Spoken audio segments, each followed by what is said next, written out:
Greetings and salutations, how's everyone doing? I was looking at a new book I got called Flamer. I'm really interested in it. It's a manga. It is a graphic novel kind of deal.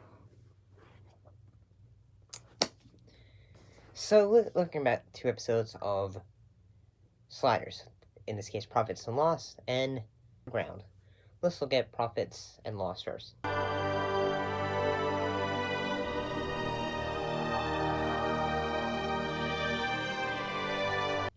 What happened in this one? Well, Quinn, Rembrandt, and Maggie land on a world where the United States is run by the Oracle, a blend of fundamental beliefs and right-wing conservatism. Oh, shit.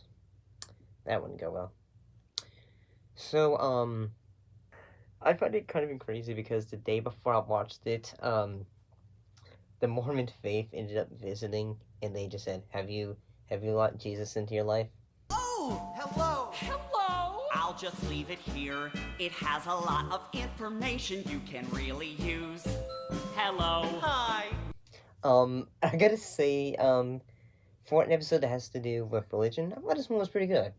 There was one bit of a high, a high part of this episode, isn't that, Connor Trinner, who plays the character of Samson, he was also in Star Trek,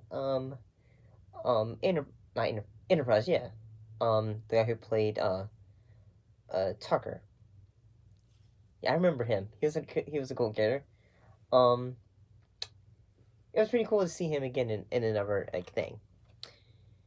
I did kind of like the thing about, say, okay, the preacher, he's like saying, oh, now everyone get into the box, and everyone's gonna be, everyone's gonna say hallelujah and all that. But eventually, say, at the end of the episode, Connor basically goes, Samson goes, say, well, yeah, if you want to believe in religion, that's okay. But at the same time, we shouldn't be having it just based on that. We should all have our own ways of thinking and all that. So, not too bad, especially, I do find it hilarious how, at times, whenever I'm watching a science fiction show or something of that nature, it always starts to feel like saying, well, this feels relevant. I'm always having to say that.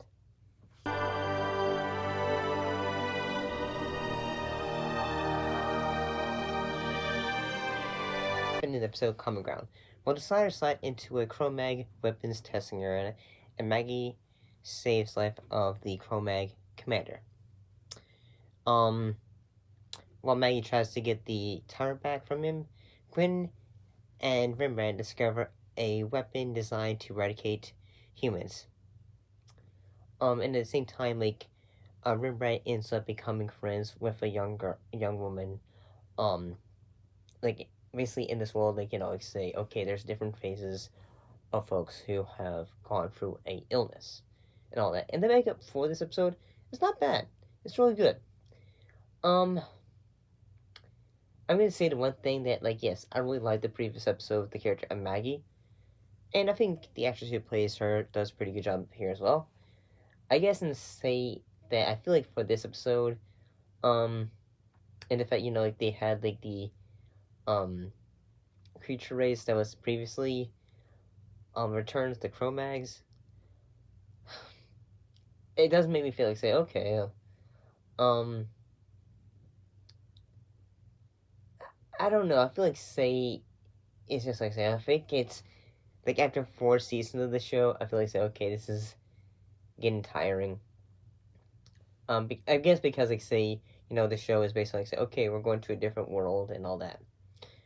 I did say some of it, the fact that Rembrandt is trying to help this young woman, and at the same time, they're also trying to get out of there. What ends up happening at the end of the episode is that the device that they end up finding basically ends up hurting them, because, they basically did a whole bit of a switcheroo, in a way. So, this episode wasn't too bad. Yeah. See you next time.